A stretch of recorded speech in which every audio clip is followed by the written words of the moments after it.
ओम साई 25 दिसंबर 1911। प्रातः प्रार्थना के बाद मैंने साई महाराज के बाहर जाते हुए दर्शन किए और श्री महाजनी और अन्य लोगों के साथ बातचीत करने बैठा। काफ़ी अतिथि चले गए और बहुत से और आए। यहाँ सब कुछ अति व्यस्त दिखाई पड़ने लगा।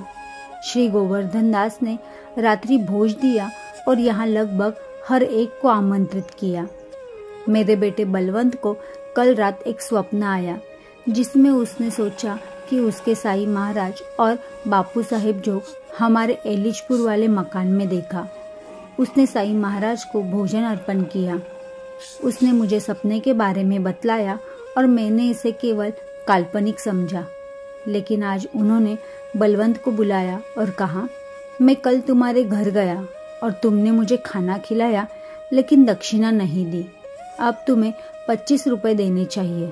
इसलिए बलवंत वापिस अपने आवास पर आया और माधवराव देशपांडे के साथ जाकर दक्षिणा भेंट दी। दोपहर की आरती के समय साई महाराज ने मुझे पेड़े और फलों का प्रसाद दिया और मुझे बहुत ही स्पष्ट संकेत करके प्रणाम करने के लिए कहा।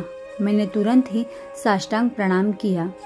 आज नाश्ते में बहुत देर हुई और शाम 4 बजे तक भी नाश्ता नहीं हुआ। मैंने गोवर्धन दास के साथ, बल्कि कहूँ तो हमारे आवास के पास ही उनके खर्चे से लगे पंडाल में लिया। उसके बाद मुझे बहुत ही सुस्ती आने लगी और मैं बातचीत करने बैठा। हमने साई महाराज के 2 बार दर्शन किए। शाम को जब वे रोज की तरह सैर पर निकले और फिर से जब उन्हें भजन शोभा यात्रा के साथ चावड़ी में ले जाया गया। कोंडाजी फकीर की लड़की आज रात चल बसी। उसे हमारे आवास के पास दफनाया गया। भीष्म के भजन हुए और दीक्षित ने रामायण पढ़ी। 26 दिसंबर 1911।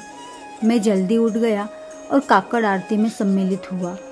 साई महाराज कुछ असामान्य भाव में थे। उन्होंने अपना सटका लिया और उसमें चारों तरफ की जमीन को ठोक कर देखा। जब तक वे चावड़ी की सीढ़ियों से उतरे तब तक 2 बार वे पीछे और आगे गए और उग्र भाषा का प्रयोग किया।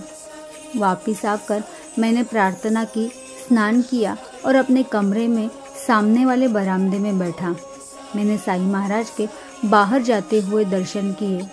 श्री गोखले जो पुणे में वकील है वो आए।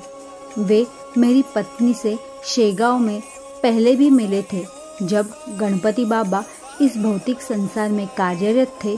उनके साथ भारतीय खिलौनों का एक विक्रेता और कोई अन्य भी था। वे मुझे दोपहर की आरती के बाद मिले जब मैं भोजन कर चुका था। मैं दिन के तीसरे पहर में थोड़ी देर के लिए लेट गया और फिर महाजनी, डॉक्टर हाटे और अन्य लोगों के साथ बातचीत करने बैठा। हमने साई महाराज को दोपहर में चावड़ी में देखा और संध्या ढलने पर जब वे सैर के लिए निकले उस समय वे अत्यंत दयामय प्रतीत हुए।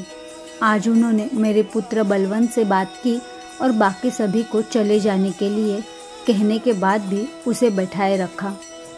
उन्होंने उसे शाम के समय किसी भी मेहमान को स्थान देने के लिए मना किया और उसका ध्यान रखने के लिए कहा और इसके बदले में वे यानी साई बाबा उसका ध्यान रखेंगे।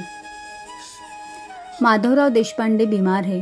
उन्हें बहुत जुकाम है और अगर उन्हें वास्तव में बिस्तर पर पड़े हुए न भी माना जाए तो भी वे बहुत देर से लेटे हुए हैं। शाम को और दिनों की तरह ही भीष्म के भजन हुए और उसके बाद दीक्षित की रामायण हुई। श्री भाटे भी वहाँ पुराण सुनने के लिए उपस्थित थे। आज हमने सुंदरकांड का पाठ प्रारंभ किया। 27 दिसंबर 1911। मैं कल रात ठीक से नहीं सोया किंतु प्रातः जल्दी उठ गया। प्रार्थना की, स्नान किया और बाकी दिनों से जल्दी तैयार हो गया।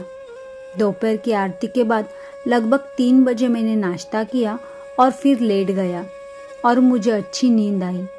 दोपहर में बहुत से लोगों ने साई महाराज से मिलने का प्रयास किया लेकिन उनकी बात करने की इच्छा नहीं थी, अतः उन्होंने सभी को वापस भेज दिया।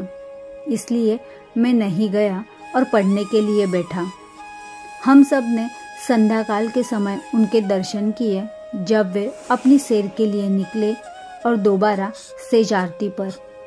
आज भीष्म के भजन अन्य लोगों के साथ द्वारा इसमें गाने के कारण बहुत लंबे चले। एक मुसलमान नवयुवक ने अपने गीत से मुझे मुग्ध कर दिया। फिर दीक्षित के द्वारा रामायण का पाठ हुआ।